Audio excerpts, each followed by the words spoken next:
hewan reptil yang mempunyai habitat di rawa, air tawar, sungai, danau, dan lahan basah lainnya memang terkenal buas.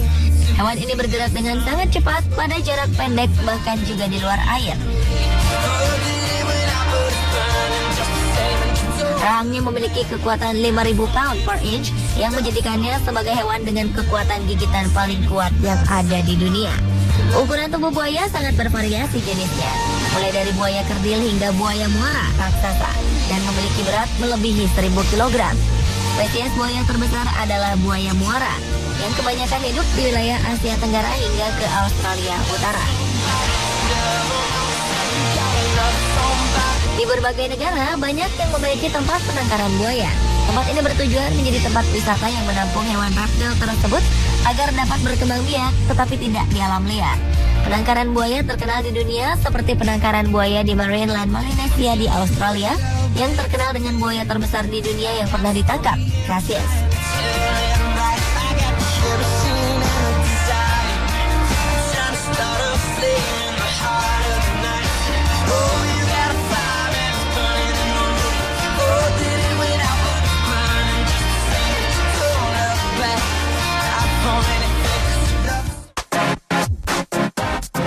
Di Indonesia ternyata ada tempat penangkaran buaya yang terkenal hingga ke luar negeri.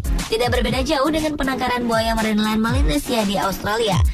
Indonesia yang terkenal dengan keragaman hewaninya ternyata memiliki penangkaran buaya yang cukup besar. Berlokasi di kota Medan, Sumatera Utara, Taman Buaya Asam Kumbang menjadi magnet tersendiri bagi para wisatawan. Cukup banyak jumlah buaya yang ditampung di tempat ini. Bayangkan saja, tercatat menurut pemiliknya di tempat ini terdapat lebih dari 2.800 ekor buaya. Uniknya, tempat ini ternyata dimiliki dan dikelola secara pribadi oleh Ibu Lim Hoi Cho dan keluarganya. Buaya-buaya yang ada saat ini adalah hasil perkembangbiakan yang pada awalnya berjumlah hanya 12 ekor. Pada tahun 1959, Lo Tan Mok yang merupakan suami dari Lim Hoi Cho mempunyai kegemaran untuk mengkoleksi buaya. Karena perkembangbiakan buaya yang cepat, maka diperlukan pula tempat yang cukup untuk menampung hewan yang terkenal dengan kekuatan rahangnya ini. Pada akhirnya, lokasi yang bertempat di Jalan Bunga Raya 2, nomor 59, Desa Asam Kumbang, Kecamatan Medan Selayang ini dipilih dan bertahan hingga sekarang. Mula-mula suami saya sayang sama binatang, dia hobi binatang. Jadi pas ada orang bawa baby buaya itulah 12 ekor. Jadi dia piara tiap hari sayang macam anak gitulah, disulang kasih makan udang, makan apa. Lama-lama buaya besar, udah besar sampai tanta sudah berapa lama lah baru dia bertelur. Udah bertelur suami aku rasanya senang loh bisa menetas buaya kan. Dengan hanya membayar Rp6.000, wisatawan sudah bisa masuk dan melihat hewan yang sangat jarang mereka jumpai. Buaya yang ditampung di Asam Kumbang kebanyakan berjenis buaya rawa atau Crocodylus porosus yang jumlahnya bisa mencapai 85% dan sisanya merupakan buaya mulut panjang atau yang biasa disebut dengan buaya sinyolong. Taman Buaya Asam Kumbang membagi tempat buaya-buaya ini disesuaikan dengan usia dan kemampuan bertahan buaya tersebut. Dimulai dari yang terkecil yaitu masih berusia hitungan hari hingga bulan, buaya berusia 1 tahun, 7 tahun, hingga yang terbesar dapat mencapai lebih dari 40 tahun. Untuk satu kandang biasanya dapat diisi dengan lebih dari 20 ekor buaya di setiap tingkatan umurnya.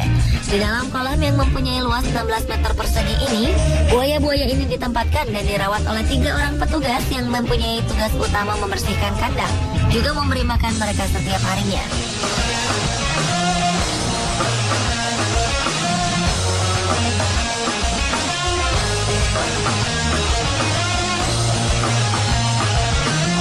Ternyata selain buaya yang berperawakan normal, di Asam Kumbang juga terdapat buaya yang tidak memiliki ekor atau yang akrab disebut dengan buaya buntung.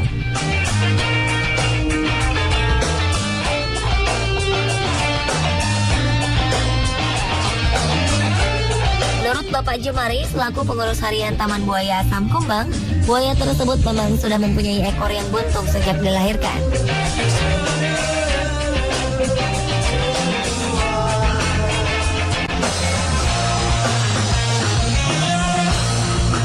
Selain kolam kolam yang dibuat dengan semen dan batu bata, habitat utama buaya-buaya ini sebenarnya adalah kolam telaga yang terletak di sebagian tanah seluas 2 hektar.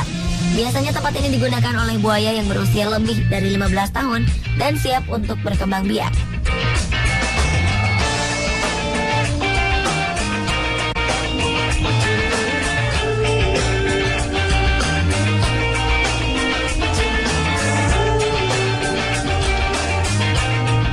Tempat ini juga berkembang menjadi habitat bagi burung-burung bangau yang banyak hinggap di sekitar kolam telaga. Menurut Bapak Jemari, di tempat ini masih terdapat ke-12 ekor buaya pertama yang dirawat oleh Bapak Lotan Mok dahulu. Untuk proses bertelur buayanya biasanya ada musim-musimnya. Setahun dia sekali untuk bertelur. Biasanya di musim penghujan. Kemudian nanti bertelur, membuat sarang seperti ini. Nanti kemudian dijaga di sekitarnya. Habis itu setelah netas nanti kita ambil, kita asingkan di tempat tertentu. Di situ nanti kita kasih makan udang. Biasanya 2 hari sekali kita kasih makan udang.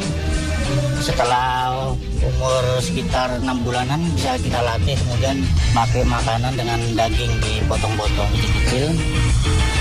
Kemudian kalau yang nanti udah dewasa, udah agak besar, pindahkan tempatnya yang agak luas. Nanti sekitar udah dewasa lagi, baru masukkan ke kolam yang seperti ini untuk berkembang biak lagi.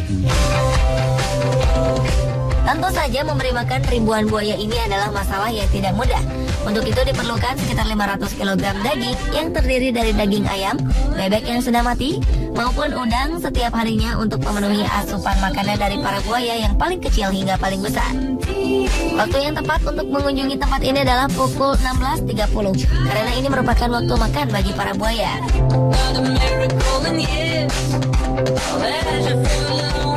Jika Anda datang tidak di waktu itu, jangan berkecil hati.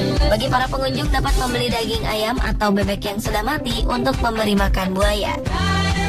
Selain itu, terdapat beberapa aktivitas menarik di sini. Ternyata ada 1 ekor buaya bernama Meli yang dapat diajak bercengkrama. Dengan membayar biaya sebesar 50.000, Meli dapat diajak keluar dari kandangnya dan diajak foto bersama atau merasakan sensasi duduk langsung di atas punggung buaya muara ini. Wah, semoga pengalaman yang langka, bukan?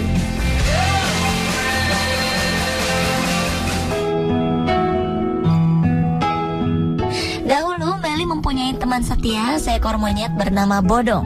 Bodong biasa bermain bersama Meli dengan menaruh kacang di mulut Meli dan mengambilnya tanpa rasa takut.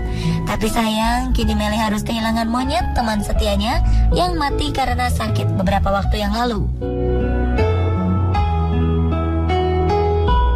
Taman Buaya Asam Kumbang merupakan tempat unik yang jarang dimiliki daerah-daerah di Indonesia, hingga menjadi tempat wisata yang menarik wisatawan dari berbagai daerah Indonesia maupun luar negeri.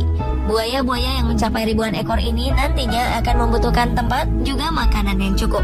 Sungguh sayang apabila tempat ini tidak dikelola secara maksimal dan tidak mendapat perhatian besar dari pengelola dan tentunya pemerintah.